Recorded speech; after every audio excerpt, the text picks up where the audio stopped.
का क्या कहना। ओम शांति। 3 अक्टोबर 24 मधुर महावाक्य। मिठे बाबा कहे मिठे बच्चे, रावणर नियम है आसुरी मत देवा एवं मिछ कहवा। बाबांकर नियम है श्रीमत देवा एवं सत कहवा। प्रश्न, क्यों कथा को विचार करी पिला माने आश्चर्य हेबा उचित। उत्तर 1, ଏହା କିଭଳି ବେହେଦର ଅବିନାଶୀ ଏବଂ ଆଶ୍ଚର୍ଯ୍ୟଜନକ ନାଟକ, ଯେଉଁ ଚେହେରା ଯେଉଁ ଅଭିନୟ ପ୍ରତି ସେକେଣ୍ଡରେ ଅତିକ୍ରମ ହୋଇ ଚାଲିଛି ତାହାର ପୁଣି ଅବିକଳ ପୁନରାବୃତ୍ତି ହେବ। ଏହା କେତେ ଆଶ୍ଚର୍ଯ୍ୟର କଥା। ଜଣକର ଚେହେରା ଅନ୍ୟ ଜଣକ ସହ ମିଶୁନାହିଁ। 2, କିପରି ଅବିନାଶୀ ପିତା ଆସି ସାରା ବିଶ୍ୱର ସଦ୍ଗତି କରୁଛନ୍ତି, ପାଠ ପଢ଼ାଉଛନ୍ତି, ଏହା ମଧ୍ୟ आश्चर्य अटे ना। ओम शांति। आत्मिक पिता शिव बाबा निजर आत्मिक संतान शालिग्राम मानंकु बुझाउछंती। कौन बुझाउछंती? सृष्टिर आदि मध्य अंतर रहस्य को बुझाउछंती एवं एही रहस्य को एकमात्र पिता परमात्मा ही बुझाई थांती। बाकी आउ जो आत्मा माने अथवा शालिग्राम माने अछंती सेमानंकर शरीरर नाम रहिछि। केवल जड़े परमात्मा जहाँकर शरीरर ना नहीं, सही परम आत्माकर नाम होची शिव। तांको ही पतित पावन परमात्मा कह जाई थाए। से ही तुम मानकु सारा विश्वर आदि मध्य अंतर रहस्य को बुझाउछंती। अभिनय करिबा पई तो समस्ते एठाकु आसुछंती। एहा मध्य बुझाउछंती जे विष्णुकर दुईटी रूप रहिछि, लक्ष्मी एवं नारायणकर। शंकरंकर तो कौनसी पाठ नहीं। ए सबु कथा बाबा बसी बुझाउछंती। बाबा केबे आसुछंती जेते बेले नवा सृष्टिर स्थापना एवं पुराना सृष्टिर विनाश हेउछि। पिला माने जानुछंती नुआ दुनिया पाई एकमात्र आदि सनातन देवी देवता धर्मर स्थापना हेउछि। ताहा तो परम पिता परमात्मा को व्यतीत आउ केही स्थापना करि परिबे नहीं। से ही एकमात्र परम श्रेष्ठ आत्मा अटंती, जहाँ को परमात्मा कह जाय थाए। तांकर नाम हेउछि शिव। तांकर कौनसी शारीरिक नाम न थाए। आउ जिए भी अछंती समस्तंकर शरीरर नाम रहिछि। ए कथा तो एबे तुमे माने बुझी पारुछ जे ड्रामारे जो माने मुख्य अछंती से माने सबु आसीगलानी। ड्रामार चक्र घूरी घूरी एबे अंतिम समय रे आसी पहुँची। एही अंतिम समय रे बाबांकर आशीर्वाद मध्य आवश्यकता रहिछि। सेहिथिपई बाबांकर जयंती मध्य पालन करि थांती। शिव जयंती मध्य एही समय रे ही पालन करुछंती जेते बेले कि नुआ परिवर्तन हेबाकु जाउछि।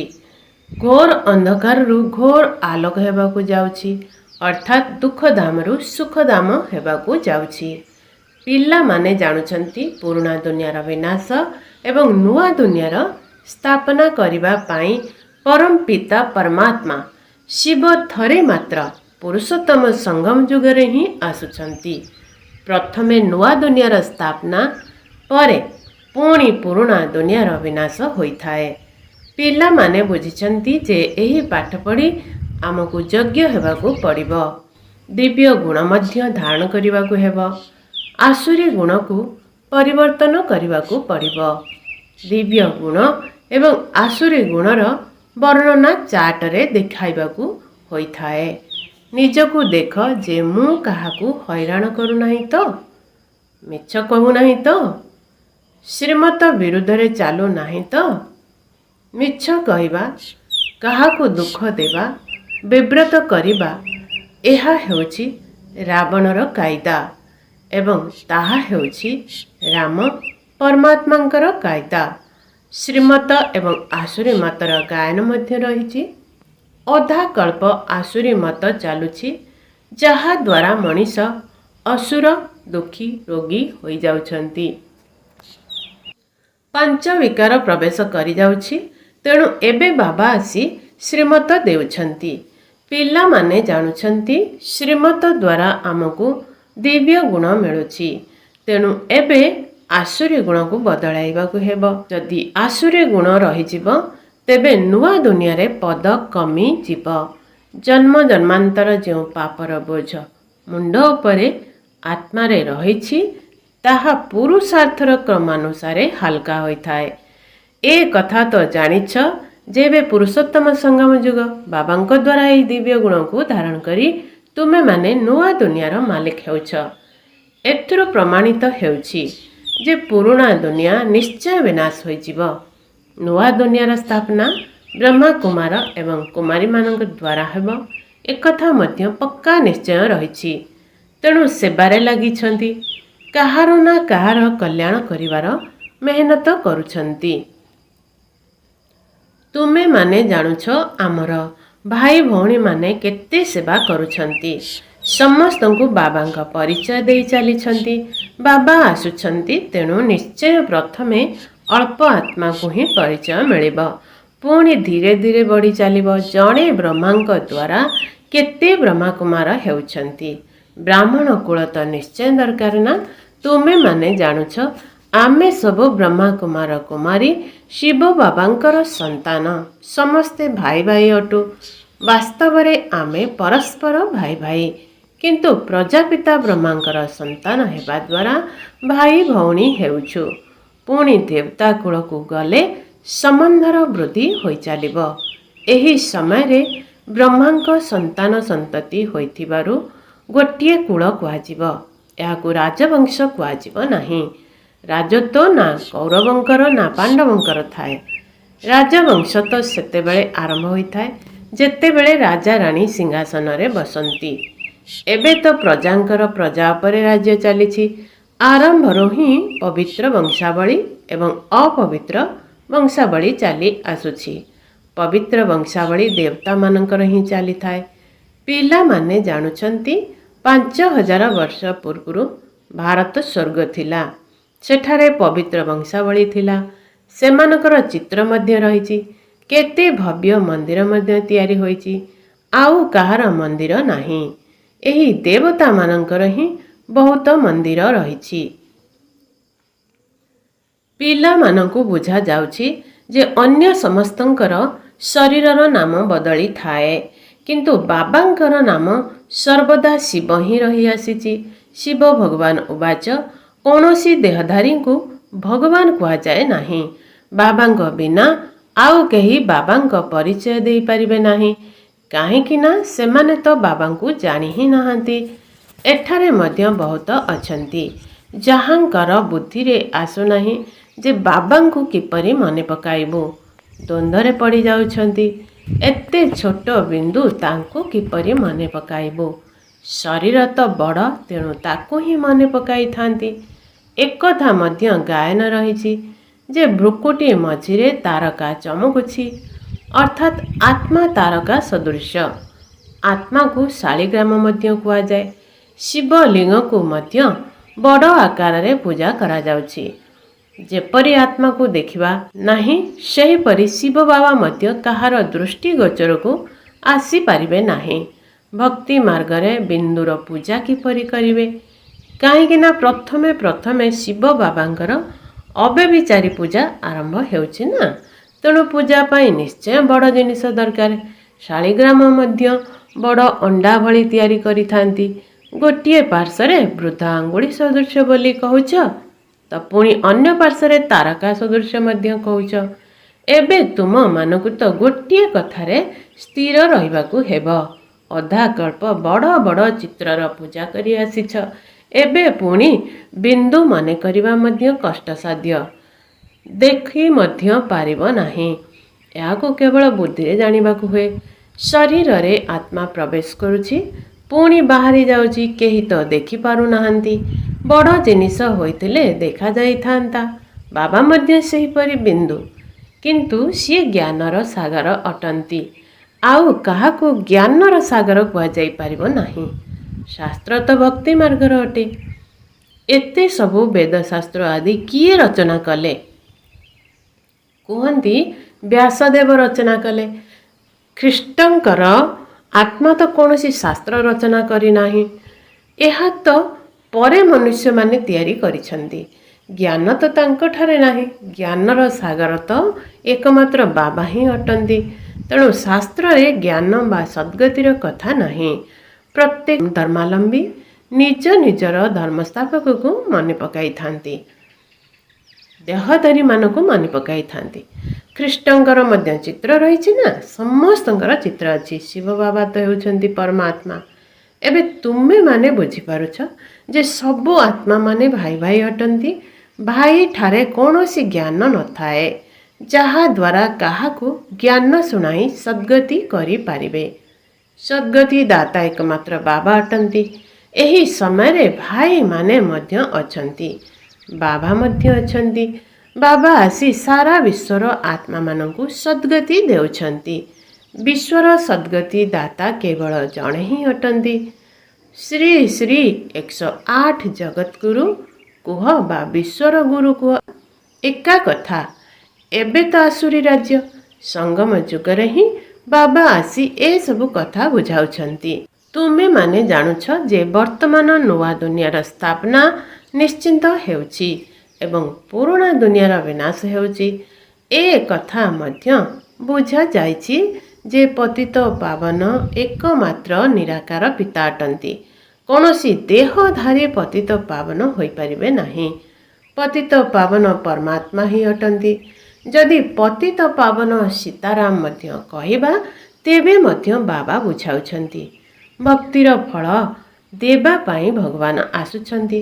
ତେଣୁ ସବୁ ସୀତାମାନେ ହେଲେ କନ୍ୟା। ଏକମାତ୍ର ରାମ ହିଁ ବର, ଯିଏକି ସମସ୍ତଙ୍କର ସଦ୍ଗତି ଦାତା ଅଟନ୍ତି। ଏହି ସବୁ କଥାକୁ ବାବା ହିଁ ବସି ବୁଝାଉଛନ୍ତି। ଡ୍ରାମାନୁଯାୟୀ ତୁମେ ହିଁ ପୁଣି 5000 ବର୍ଷ ପରେ ଏଇ କଥା ଶୁଣିବ। ଏବେ ତୁମେ ସବୁ ପାଠ ପଢ଼ୁଛ। ସ୍କୁଲରେ କେତେ ଛାତ୍ରଛାତ୍ରୀ ପଢ଼ିଥାନ୍ତି। ଏଇଭଳି ଡ୍ରାମା ତିଆରି ହୋଇଛି। ଯେଉଁ ସମୟରେ ଯାହା ପଢ଼ୁଛ ତାହା ଅଭିନୟ ଚାଲୁଛି। ସେହି ଅଭିନୟର ପୁଣି କଳ୍ପ ପରେ ଅବିକଳ ପୁନରାବୃତ୍ତି ହେବ। ଅବିକଳ 5000 ବର୍ଷ ପରେ ପୁଣି ପାଠ ପଢ଼ିବ। ଏହା ଅନାଦି ଡ୍ରାମା ତିଆରି ହୋଇଛି। ଯାହା ବି ଦେଖିବ ପ୍ରତି ସେକେଣ୍ଡରେ ନୂଆ ଜିନିଷ ଦେଖାଯିବ। ଚକ୍ର ଘୂରି ଚାଲିବ। ନୂଆ ନୂଆ କଥା ତୁମେମାନେ ଦେଖି ଚାଲିବ। ଏବେ ତୁମେମାନେ ଜାଣୁଛ ଏହା 5000 ବର୍ଷର ଡ୍ରାମା ଯାହାକି ଘୂରି ଚାଲିଛି। ଏହାର ବିସ୍ତାର ତ ବହୁତ ଅଛି, କିନ୍ତୁ ତୁମମାନଙ୍କୁ ମୁଖ୍ୟ ମୁଖ୍ୟ କଥା ବୁଝାଯାଉଛି। ଯେପରି ମନୁଷ୍ୟମାନେ କହୁଛନ୍ତି ପରମାତ୍ମା ସର୍ବବ୍ୟାପୀ, କିନ୍ତୁ ବାବା କହୁଛନ୍ତି ମୁଁ ସର୍ବବ୍ୟାପୀ ନୁହେଁ। ବାବା ଆସି ନିଜର ଏବଂ ରଚନାର ଆଦି ମଧ୍ୟ ଅନ୍ତର ପରିଚୟ ଦେଉଛନ୍ତି। ତୁମେମାନେ ଏବେ ଜାଣୁଛ ବାବା କଳ୍ପ କଳ୍ପ ଆମକୁ ବର୍ଷା ଦେବା ପାଇଁ ଆସୁଛନ୍ତି। ଗାୟନ ମଧ୍ୟ ରହିଛି। ବ୍ରହ୍ମା ଦ୍ୱାରା ସ୍ଥାପନା, ଏହାର ଅର୍ଥକୁ ବହୁତ ସୁନ୍ଦର ଭାବରେ ବୁଝାଯାଉଛି। ତେବେ ବିରାଟ ରୂପର ସ୍ମାରକୀ ଅଛି, ତାହାର ଅର୍ଥ ମଧ୍ୟ ନିଶ୍ଚିନ୍ତ ଥିବ ନା। କିନ୍ତୁ ଏହି ସବୁ କଥାକୁ ବାବାଙ୍କ ବିନା କେବେ ହେଲେ କେହି ବି ବୁଝାଇ ପାରିବେ ନାହିଁ। ଚିତ୍ର ତ ବହୁତ ରହିଛି, କିନ୍ତୁ କୌଣସି ଗୋଟିଏ ଚିତ୍ରର ମଧ୍ୟ ଅର୍ଥ କାହାକୁ ଜଣା ନାହିଁ। ଉଚ୍ଚରୁ ଉଚ୍ଚ ହେଲେ ଶିବ ବାବା, ତାଙ୍କର ମଧ୍ୟ ଚିତ୍ର ରହିଛି, କିନ୍ତୁ କେହି ଜାଣିନାହାନ୍ତି। ଆଚ୍ଛା, ସୂକ୍ଷ୍ମ ଲୋକକୁ ଛାଡ଼ି ଦିଅ, ତାହାର ଆବଶ୍ୟକତା ନାହିଁ। ଇତିହାସ ଭୂଗୋଳ ଏଠାକାର ଅର୍ଥାତ୍ ସାକାର ଲୋକର ହିଁ ହୋଇଥାଏ। ତାହା ତ ସାକ୍ଷାତକାରର କଥା। ଯେପରି ଏଠାରେ ବ୍ରହ୍ମାଙ୍କ ଶରୀରର ମାଧ୍ୟମ ନେଇ ବାବା ବୁଝାଉଛନ୍ତି, ସେହିପରି ସୂକ୍ଷ୍ମ ଲୋକରେ କର୍ମାତୀତ ଅବସ୍ଥାରେ ରହି ମଧ୍ୟ ତୁମମାନଙ୍କ ସହିତ ମିଶୁଛନ୍ତି ବା କଥା ହେଉଛନ୍ତି। ବାକି ସେଠାରେ ତ ବିଶ୍ୱର ଇତିହାସ ଭୂଗୋଳ ନଥାଏ। ଇତିହାସ ଭୂଗୋଳ ଏହି ସ୍ଥୂଳ ଲୋକର। ବର୍ତ୍ତମାନ ପିଲାମାନଙ୍କ ବୁଦ୍ଧିରେ ରହିଛି ଯେ ସତ୍ୟ ଯୁଗରେ ଦେବୀ ଦେବତାମାନେ ଥିଲେ, ଯାହାଙ୍କୁ 5000 ବର୍ଷ ହେଲାଣି। ତେବେ ଏହି ଆଦି ସନାତନ ଦେବୀ ଦେବତା ଧର୍ମ ସ୍ଥାପନା କିପରି ହେଲା, ଏହା ମଧ୍ୟ କେହି ଜାଣିନାହାନ୍ତି। ଅନ୍ୟ ଧର୍ମର ସ୍ଥାପନା ବିଷୟରେ ପୁସ୍ତକ ଆଦି ମଧ୍ୟ ରହିଛି। ଲକ୍ଷ ଲକ୍ଷ ବର୍ଷର କଥା ତ ହୋଇପାରିବ ନାହିଁ। ଏ କଥା ତ ବିଲକୁଲ ଭୁଲ। କିନ୍ତୁ ମନୁଷ୍ୟମାନଙ୍କର ବୁଦ୍ଧି କିଛି କାମ କରୁନାହିଁ। ପ୍ରତ୍ୟେକ କଥା ବାବା ବୁଝାଉଛନ୍ତି। ମିଠା ମିଠା ପିଲାମାନେ ଶ୍ରୀମତକୁ ଭଲ ଭାବରେ ଧାରଣ କର। ମୁଖ୍ୟ କଥା ହେଉଛି ବାବାଙ୍କର ସ୍ମୃତି। ଏହା ହେଉଛି ବାବାଙ୍କର ଯୋଗର ଦୌଡ଼। ଦୌଡ଼ ପ୍ରତିଯୋଗିତା ହୋଇଥାଏ ନା, କେହି ଏକୁଟିଆ ଦୌଡ଼ୁଥାନ୍ତି, କେହି ଯୋଡ଼ି ମଧ୍ୟ ଏକତ୍ର ବାନ୍ଧି ହୋଇ ଦୌଡ଼ିଥାନ୍ତି। ଏଠାରେ ଯେଉଁମାନେ ଯୋଡ଼ି ଅଛନ୍ତି ସେମାନେ ସାଥୀ ହୋଇ ଦୌଡ଼ିବାର ଅଭ୍ୟାସ କରୁଛନ୍ତି। ଭାବୁଛନ୍ତି ସତ୍ୟ ଯୁଗରେ ମଧ୍ୟ ଏଇଭଳି ଏକତ୍ର ଯୋଡ଼ି ରହିବୁ। ଯଦିଓ ନାମ ରୂପ ବଦଳି ଯାଉଛି, ଏହି ଶରୀର କ'ଣ ମିଳିପାରିବ? ଶରୀର ତ ବଦଳିଯିବ, ଭାବୁଛନ୍ତି ଆତ୍ମା ଗୋଟିଏ, କିନ୍ତୁ ଆତ୍ମା ଅନ୍ୟ ଏକ ଶରୀର ନେଉଛି, ତେବେ ଚେହେରା ତ ଅଲଗା ହେବ। କିନ୍ତୁ ପିଲାମାନଙ୍କୁ ଆଶ୍ଚର୍ଯ୍ୟ ଲାଗିବା ଦରକାର ଯେ ଯେଉଁ ଚେହେରା ଯେଉଁ ଅଭିନୟ ପ୍ରତି ମୁହୂର୍ତ୍ତରେ ଅତିକ୍ରାନ୍ତ ହୋଇ ଚାଲିଛି ତାହାର ପୁଣି 5000 ବର୍ଷ ପରେ ଅବିକଳ ପୁନରାବୃତ୍ତି ହେବ। ଏହା କେତେ ବିଚିତ୍ର ନାଟକ! ଆଉ କେହି ଏହି ନାଟକର କଥାକୁ ବୁଝାଇ ପାରିବେ ନାହିଁ। ତୁମେମାନେ ଜାଣୁଛ ଆମେ ସବୁ ପୁରୁଷାର୍ଥ କରୁଛୁ। କ୍ରମାନୁଯାୟୀ ତ ନିଶ୍ଚିନ୍ତ ରହିବେ। ସମସ୍ତେ ତ କୃଷ୍ଣ ହେବ ନାହିଁ। ଚେହେରା ସମସ୍ତଙ୍କର ଭିନ୍ନ ଭିନ୍ନ ହେବ। ଏହା କେତେ ବଡ଼ ଆଶ୍ଚର୍ଯ୍ୟର ଧରଣର କଥା! ଜଣଙ୍କର ଚେହେରା ଆଉ ଜଣଙ୍କ ସହିତ ମିଶୁନାହିଁ। ସେହି ଖେଳର ଅବିକଳ ପୁନରାବୃତ୍ତି ହେଉଛି। ଏହି ସବୁ କଥାକୁ ବିଚାର କରି ଆଶ୍ଚର୍ଯ୍ୟ ହେବାର କଥା। କିପରି ବେହେଦର ବାବା ଆସି ପାଠ ପଢ଼ାଉଛନ୍ତି। ଜନ୍ମ ଜନ୍ମାନ୍ତର ତ ଭକ୍ତି ମାର୍ଗର ଶାସ୍ତ୍ର ଆଦି ପଢ଼ି ପଢ଼ି ଆସିଲ, ସାଧୁମାନଙ୍କର କଥା ଇତ୍ୟାଦି ମଧ୍ୟ ଶୁଣିଲ। ଏବେ ବାବା କହୁଛନ୍ତି ଭକ୍ତିର ସମୟ ସମାପ୍ତ ହେଲା। ଏବେ ଭକ୍ତମାନଙ୍କୁ ଭଗବାନଙ୍କ ଦ୍ୱାରା ଭକ୍ତିର ଫଳ ମିଳୁଛି। କିନ୍ତୁ ଏକଥା ସେମାନେ ଜାଣିନାହାନ୍ତି। ଭଗବାନ କେବେ କେଉଁ ରୂପରେ ଆସିବେ? କେବେ କେବେ କହିଥାନ୍ତି ଶାସ୍ତ୍ର ପଢ଼ିଲେ ଭଗବାନ ମିଳିବେ, କେବେ କହୁଛନ୍ତି ଏଠାକୁ ଆସିବେ। ଶାସ୍ତ୍ର ଦ୍ୱାରା ଯଦି କାମ ହୋଇଯାଉଥାନ୍ତା ତେବେ ବାବାଙ୍କର ଆସିବାର ଆବଶ୍ୟକତା ପଡ଼ିନଥାନ୍ତା। ଶାସ୍ତ୍ର ପଢ଼ିବା ଦ୍ୱାରା ଯଦି ଭଗବାନ ମିଳିଯାଉଥାନ୍ତେ ତେବେ ଭଗବାନ ଆସି କ'ଣ କରିବେ? ଅଧା କଳ୍ପ ତୁମେମାନେ ଏହି ଶାସ୍ତ୍ର ପଢ଼ି ପଢ଼ି ତମ ପ୍ରଦାନ ହିଁ ହୋଇଯାଇଛ। ତେଣୁ ପିଲାମାନଙ୍କୁ ସୃଷ୍ଟି ଚକ୍ରର ଜ୍ଞାନ ମଧ୍ୟ ବୁଝାଉଛନ୍ତି ଏବଂ ତା ସହିତ ଦୈବୀ ଚରିତ୍ର ମଧ୍ୟ ଆବଶ୍ୟକ। ପ୍ରଥମତଃ କାହାକୁ ଦୁଃଖ ଦେବା ଉଚିତ ନୁହେଁ। ଏପରି ନୁହେଁ ଯେ କାହାକୁ ବିଷ କାମ ବିକାର ଦରକାର ତାହା ଦେଉନାହିଁ, ତେବେ ଏହା ଦୁଃଖ ଦେବା ହେଲା। ବାବା ତ ଏପରି କହୁନାହାନ୍ତି। ଏମିତି ମଧ୍ୟ କେହି କେହି ନିର୍ବୋଧ ଅଛନ୍ତି ଯିଏକି କହିଥାନ୍ତି ଯେ ବାବା କାହାକୁ ଦୁଃଖ ନ ଦେବା ପାଇଁ କହୁଛନ୍ତି, ତେଣୁ ଇଏ ଆମକୁ ବିଷ ବିକାର ମାଗୁଛନ୍ତି ତ ଦେବା ଦରକାର, ନଚେତ୍ ଏହା ମଧ୍ୟ କାହାକୁ ଦୁଃଖ ଦେବା ହେଲା ନା। ଏପରି ଭାବିବା ବାଲା ମୂଢ଼ମତି ଅଛନ୍ତି। ବାବା ତ କହୁଛନ୍ତି ପବିତ୍ର ନିଶ୍ଚୟ ହେବାକୁ ପଡ଼ିବ। ଆସୁରୀ ଚଳଣି ଏବଂ ଦୈବୀ ଚଳଣିର ମଧ୍ୟ ଜ୍ଞାନ ରହିବା ଆବଶ୍ୟକ। ମନୁଷ୍ୟ ତ ଏକଥା ମଧ୍ୟ ବୁଝି ନାହାନ୍ତି। ସେମାନେ ତ କହି ଦେଉଛନ୍ତି ଆତ୍ମା ନିର୍ଲିପ, ଯାହା ବି କର, ଯାହା ବି ଖାଅ ପିଅ, ବେକାରଗ୍ରସ୍ତ ମଧ୍ୟ ହୁଅ, କିଛି ଯାଏ ଆସେ ନାହିଁ, ଏପରି ବି ଶିଖାଉଛନ୍ତି। କେତିକଙ୍କୁ ଧରି ଆଣୁଛନ୍ତି। ଦୁନିଆରେ ବହୁତ ଅଛନ୍ତି ଯେଉଁମାନେ କି ଶାକାହାରୀ ହୋଇ ରହୁଛନ୍ତି, ତେବେ ସେମାନେ ନିଶ୍ଚିନ୍ତ ରୂପେ ଭଲ ହୋଇଥିବେ, ତେଣୁ ତ ଶାକାହାରୀ ରହୁଛନ୍ତି। ସବୁ ଜାତି ଭିତରେ ବୈଷ୍ଣବ ଜାତି ଅଛନ୍ତି ଯେଉଁମାନେ ଛି ଛି ତମ ଗୁଣୀ ଜିନିଷ ଖାଇନଥାନ୍ତି, କିନ୍ତୁ ଏମାନେ ବହୁତ କମ୍ ଅଛନ୍ତି। ତୁମର ମଧ୍ୟ ବହୁତ କମ୍ ସଂଖ୍ୟା ରହିଛି। ଏହି ସମୟରେ ତୁମେମାନେ କେତେ ଅଳ୍ପ ସଂଖ୍ୟକ ରହିଛ। ପୁଣି ଧୀରେ ଧୀରେ ବୃଦ୍ଧି ପ୍ରାପ୍ତ ହେବ। ପିଲାମାନଙ୍କୁ ଏବେ ଦିବ୍ୟ ଗୁଣ ଧାରଣ କରିବାର ଶିକ୍ଷା ମିଳୁଛି। ଛି ଛି ବସ୍ତୁ ବା ଏପରି କାହା ଦ୍ୱାରା ବିକାରୀଙ୍କ ଦ୍ୱାରା ପ୍ରସ୍ତୁତ ହୋଇଥିବା ଖାଦ୍ୟ ମଧ୍ୟ ଖାଇବା ଉଚିତ ନୁହେଁ। ଆଚ୍ଛା, ମିଠା ମିଠା ଶିଖିଲା ଦେ ସନ୍ତାନମାନଙ୍କ ପ୍ରତି ମାତା ପିତା ବାପ ଦାଦାଙ୍କର ମଧୁର ସ୍ନେହ ସମ୍ପନ୍ନ ଶୁଭେଚ୍ଛା ଏବଂ ସୁପ୍ରଭାତ। ଆତ୍ମିକ ପିତାଙ୍କର ଆତ୍ମିକ ସନ୍ତାନମାନଙ୍କୁ ନମସ୍ତେ।